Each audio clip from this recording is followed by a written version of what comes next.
In today's video, I'm going to teach you how to use Evernote desktop lists. By the end, you'll know exactly how to set up a clean, organized note and pick the right type of list for what you're working on. Start by opening Evernote on your computer and signing in if prompted. When the app loads, look to the left sidebar. That panel is your hub for everything, and it's where you'll access all your existing notes and create new ones. Select Notes from the left side. This view shows your note library and opens the editor on the right, which is where you'll be doing your writing. It's the best place to start when you want to create or manage content quickly. Next, click the new note icon to create a blank note. A fresh editor will open so you can begin shaping your content without distractions.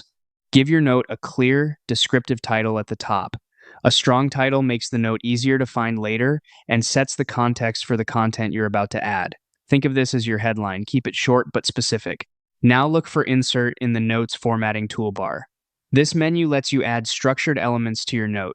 Click Insert to reveal formatting options. From the Insert menu, find Lists and choose the style that fits your task. Pick Bullet List for brainstorming, unordered ideas, or quick highlights.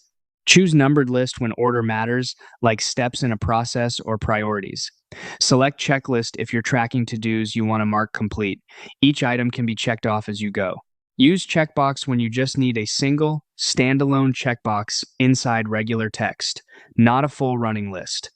After choosing your list type, start typing your first item. Press Enter to add the next. If you change your mind, you can switch list types from the same insert menu without losing your content. Evernote saves automatically as you work, so there's nothing else you need to do to preserve your changes.